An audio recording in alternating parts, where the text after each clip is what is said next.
Cleveland was the black mecca for politics and business, okay?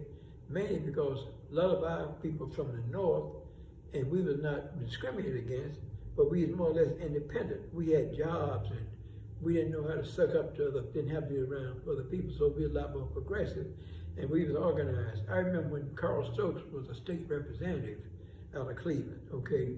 And I was in the real estate business at the time, and I'm down in Columbus, and I met him before I became a lobbyist, on the steps of the Capitol in Columbus, and I saw him with this beautiful lady. So anyway, it's another story too.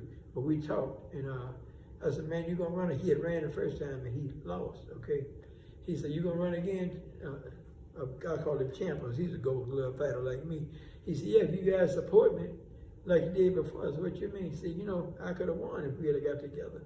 I went back and got John Wooten and Carl Stokes and all of them, and the athletes together at the time, and said, "We're gonna do this."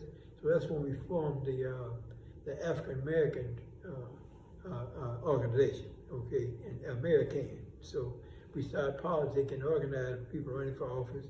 At that time, I started running myself. I ran for county commissioner, okay, in 1970. And I say I lost the election in the primary by 113 votes. Didn't have no general election because no Democrats ran, okay? And there was 4 of us ran with 2 to be elected, okay? So I'm told that I got the highest vote, but I didn't get appointed, okay? And at that time, somehow I found out later it was so, okay? But it was a blessing in disguise because if I'd have got active in politics, I would have not been able to do the business thing I did. I was a lot more successful doing business as opposed to my contemporaries that got elected officials, because I was able to have a greater and immediate impact on people's lives by providing jobs and people work for me and helping them get jobs established. Matter of fact, back during that time, the state of Ohio, there were only one other stockbroker in securities elected, not elected, but passed the test in the state of Ohio.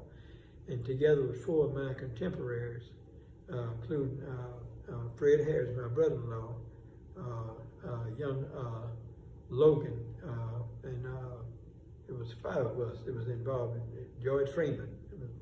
Got 5 of us told we got appointed, and that had never happened nowhere in the United States that many black folks at one time that served as stockbrokers in the state of Ohio. And that was prior to some 15 years later, the state of Ohio passed a law, okay, saying that opened up certain programs for minorities called the set-aside law. And some people claim I'm the principal author of that legislation because I had the background to deal with it.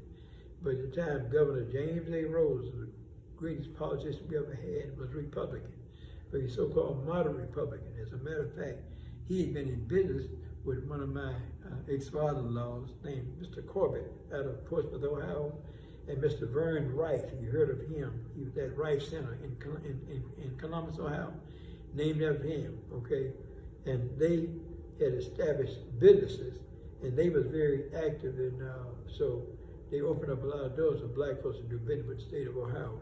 Ohio was the #1 business state in the union for black business.